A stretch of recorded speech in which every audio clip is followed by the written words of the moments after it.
Yeah, first off, just want to thank our fans that came tonight. That was a terrific turnout. Great to have our students back.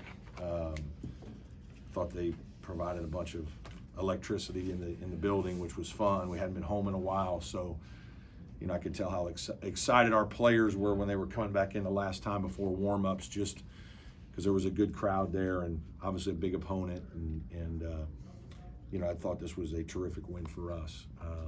Thought our defense in the first half was about as good as it can be. And, I thought our guys just played really hard. Played hard for 40 minutes. It's hard to stop those guys. They did a good job in the second half, made a couple of adjustments and got the ball inside a little bit early on us. And we obviously fouled some in the second half. But our guys, again, I think we just, we have found ways to make some plays, whether it's a big stop or making a free throw or just, a basket late. Our guys did a nice job throughout the course of most of the second half of keeping them at bay, and that's hard to do against a team that talented offensively. So, again, unbelievable team win with all different guys contributing in all different kinds of ways. Really happy for Chase Thompson. He's been working really hard, and I know he's been a little frustrated, and thought he was terrific. Showed what kind of player I think he's going to be here at Clemson in the future. And I think it was great for Jake Willeen to come back in late and get the big rebound defensively. We went to the small lineup, and he was terrific getting that big rebound. So just all in all, great team win. Proud of my team. Coach, Boopie Miller entered tonight as a member of the 50-40-90 club. How were you able to hold him to 33% from the field and 2 of 7 from 3? Well, I think we gave him some different looks. I think that's one thing we tried to do. And then I think JP did a terrific job of just fighting hard. He took it upon himself to really, it was a challenge we kind of laid on him. And he's a guy whose defense has improved since he's gotten here. I think we've really opened his eyes to the demands of that side of the ball maybe a little bit. And he just keeps getting better. Boopie's a terrific player. It's funny, there was like 3.5 minutes to go in the game. We're up 6. They're inbounding the ball right in front of our bench, and he's literally clapping, almost looking at us like, man, I can't wait to try to win this game down the stretch. I mean, he just plays with so much confidence, and he's so good, fast. I thought our discipline was pretty good, though, and did about as good as you can do on a guy like that. Coach, 3 huge three-pointers for Butta tonight. He doesn't lack confidence for a young player, does he? Yeah, well, Butta can shoot the ball. He does a lot of different things for you. He can handle it against pressure. He's, I thought his shooting is obviously really important to this team, and most of our big wins, he's a guy that has played very well, and we have a lot of confidence in him. Coach, I think nobody on either team had more than 10 points going, I think, for 30 minutes of the game. Mm-hmm. And what's that say about, the defense and Yep. stuff like that? Yeah, it's funny. I think that's how our team is built. Obviously, we've only had one 20-point scorer all year in a game, but we have a lot of guys that contribute, and we have guys. One thing that I think that is maybe a little different, we have guys like Nick who maybe sat over there for a long time in the first half and then played a lot in the second because he kind of had it rolling. Carter Welling was good in the first half. I thought Carter's defense was really good on Yigatolu for a long time. He obviously got into a little bit of foul trouble, and we got scared and sat him because we didn't want to be at the end of the game without him. And but Nick was doing a good job, and he and RJ were kind of pairing well together for that 10-minute stretch, and so those guys got a bunch of the minutes. Obviously, we put Carter back in for a minute, and he got his 4th, but that's what's happened to us all year. We've kind of, sometimes we finish with Jake Willeen, sometimes it's Butta, sometimes RJ sat over there, but our guys just, they've been great team players, and I think that's one of our strengths. Speaking of RJ, he had a big game, but it seemed like there were times in the second half he was calling for the ball, going out to get the ball and making plays both at the basket and at the foul. Yeah, I was glad to see him make that 3 because he's been, we work on it with him all the time. He shoots every day. He's not a guy that's going to make a lot of them, but he certainly can make them, and that was good for him. But he's just, he's a warrior. I mean, he just plays so hard and tries and wants to win just for everybody, and he's just such a positive personality. every day in practice. I mean, it's funny because the back hallway here, we kind of leave film and come to practice, and most days he's running, like he's jogging into practice instead of walking like everybody else. But and I just think he brings that energy to the games, and he plays the same way, and that's contagious. Brad, how would you describe your team's comfort level in close games when they get tight late? Well, theirs might be good. Mine's not as. But, I think we've talked about it. I do think, not having Zach a little bit, just the speed that he brought to our team, and, we played a little faster. And so now you're managing possessions just a little more. I mean, we still, I talked to our team about pushing the ball at times in this game because, I didn't know if we could hold these guys in the 60s, and I thought we'd have to score close to 80 to win. And I want our team to play aggressively. But most games that we're going to be in, if we win them, are going to be like this. And, we have an older team. They've done a good job in these games of finding ways, whether it's stops or scores or whatnot. And, I don't sense a ton of panic or anything in any huddle. I think I think our guys have done some really good things. Like, I didn't think we played poorly down the stretch when we didn't score. I'm anxious to go back and watch. I know we had JP drove one at the rim. Nick had kind of a little 8-foot floater. I think Dylan had a wide open 3. It's kind of like we didn't make them. So the game got real, real close, but it wasn't because we had bad possessions. So, as a coach, all you can do is try to have a good possession, get your guys a quality shot, and again today we did that. We just didn't make them. Brad, this is the third time in the last 4 years you've gotten to start a conference play 3-0. What's been the key to that consistency for you guys? Good players.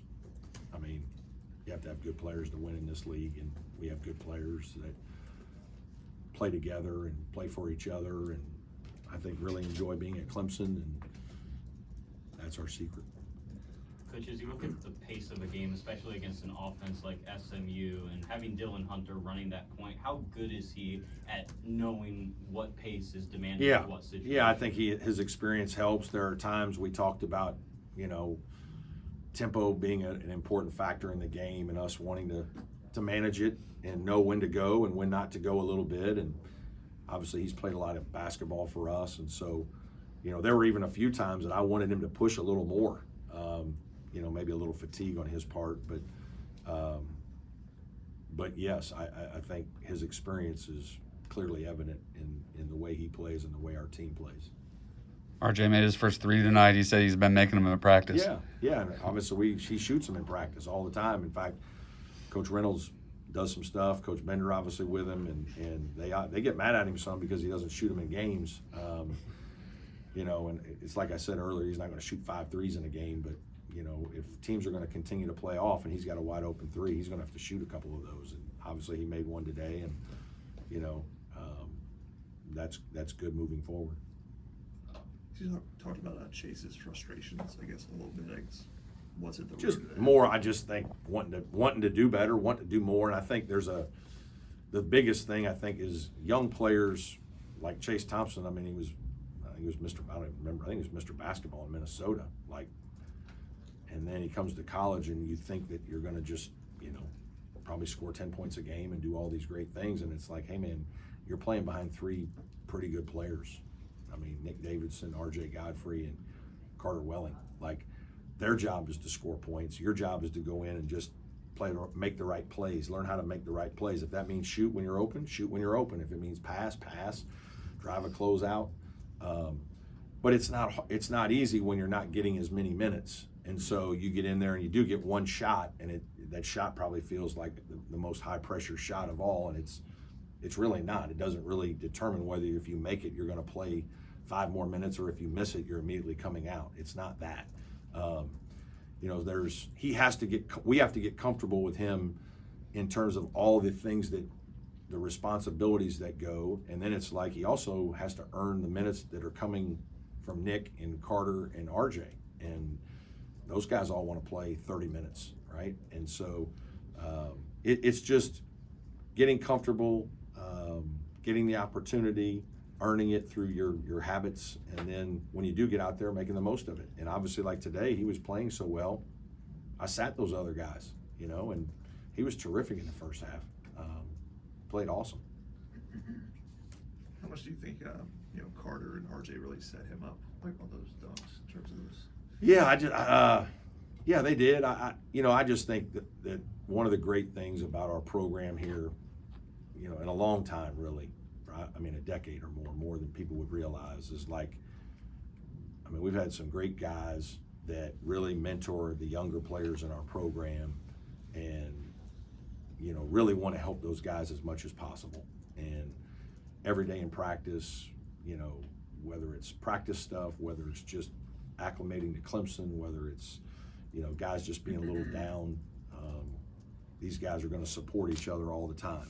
And I think that's a real strength of our program, and obviously it's part of why I want to continue to recruit high school players, and have a good mix of portal guys, because I just think we have a very strong culture.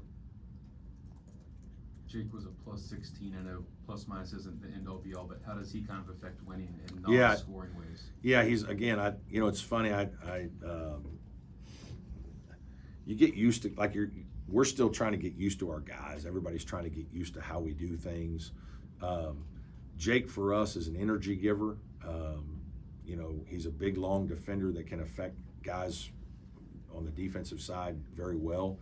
He can rebound the ball. He runs the floor like a deer. He made a great play in transition today where he hit Butter for a corner three and brought it up. He's kind of the same way. It's like, hey, there'll be some games when he'll shoot 7, 8, 9 balls and maybe he'll score 15 points. But there's a lot of games when he might shoot 3 balls and score 1 point, but he still has an impact on winning. And, we have other guys on the team that their job is probably to score a little more, but he does a lot of other things, and just his size and length has a major impact on the game. I know you're talking about RJ before, but I think on the season he's at like 70% shooting. Yeah. Just how much does he advance as an offensive player just from? Yeah, he's an advanced player from, obviously when we first had him. I mean, we laugh about it because you tell the freshmen that, like you tell Chase, you should have seen RJ now. Like, I can show you, if you want to see some RJ film as a freshman, I've got some up here. Like, he's got some pretty bad clips over here that we've got if we want to find them. And so RJ's laughing like, oh man, like, let's not show those. You know what I mean? But it's just natural that his growth in terms of skill level, his growth in terms of IQ, and then obviously your confidence, right? It's a big part of it is, you're a good player, you have confidence in your game, all the experiences you've had. RJ's made major plays for our program, obviously way back to the Elite 8 year.